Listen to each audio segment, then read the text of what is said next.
खरं म्हणजे जेव्हा निवडणुकीमध्ये पराभव दिसायला लागतो त्यावेळी जे प्रकार होतात त्यातलाच हा प्रकार आहे। श्री विनोदजी तावडे हे आमचे राष्ट्रीय महामंत्री आहेत।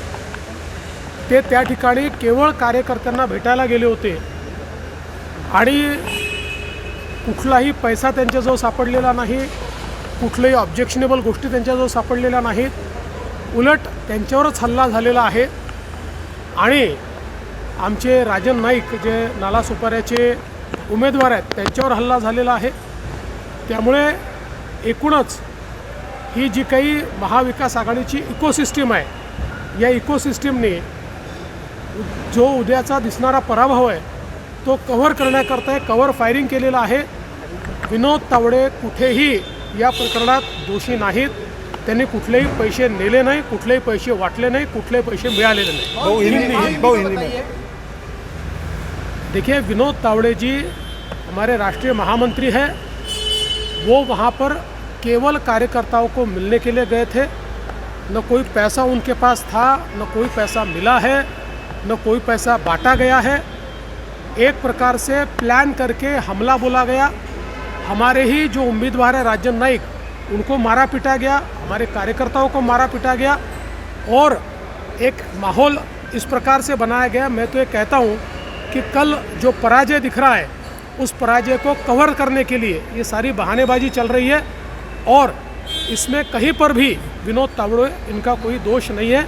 एक प्रकार से जानबूझकर उनके ऊपर आरोप लगाने का प्रयास चल रहा है।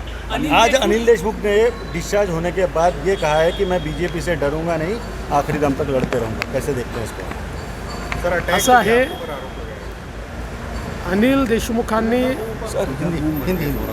देशमुखांनी सातत्याने या ठिकाणी जसं हिंदी पिक्चरमध्ये सलीम जावेदांच्या स्टोऱ्या या अतिशय पॉप्युलर होत्या तशा सलीम जावेदच्या स्टोऱ्या चालू केलेल्या आहेत। पहिले तसंच पुस्तक काढलं, त्या पुस्तकाची पोल उघडली, आता असाच हमला हा ते दाखवत आहेत। मला असं वाटतं आज पोलीस आयुक्तांनी जी प्रेस कॉन्फरन्स घेतली आणि आयजींनी जी घेतली, मी ती प्रेस कॉन्फरन्स आत्ता बघितलेली आहे। त्या प्रेस कॉन्फरन्समध्ये अतिशय क्लिअर कट इथला सगळं पिक्चर आलेलं आहे आणि आता प्रश्न हे निर्माण झाले आहे, 10 किलोचा गोटा हा जर विंडशील्डवर मारला, विंडशील्ड तुटली का नाही? 10 किलोचा गोटा पडला तर साधी बोनेटला स्क्रॅच देखील का आली नाही? हा पहिला सवाल आहे। दुसरा, एकच गोटा आतमध्ये दिसला आहे, हा गोटा मागची जी काच आहे ती फोडून मारलेला आहे। आता मागच्या काचेतून म्हणजे मागचा जो व्यक्ती बसतो तिथल्या काचेतून जर दगड मारला तर तो मागे लागायला पाहिजे, तो समोर कसा लागला? अशा प्रकारचा दगड तर फक्त रजनीकांतच्या पिक्चरमध्ये फेकला जाऊ शकतो की मागून फेकला, तो असा गोल घुमून समोर येऊन डोक्याला लागला आणि मग एवढा 1 किलोचा दगड लागला तर नुसते ॲब्रेशन्स का आहेत? त्याच्यामध्ये कुठली जखम का दिसत नाही? त्यामुळे हे जे काही आता सगळं समोर आलेलं आहे आणि याचं जे बिग पिक्चर समोर आलं आहे यातनं एकदम स्पष्ट हे होत आहे की हे सगळं हा सिनेमा तयार करण्यात आला।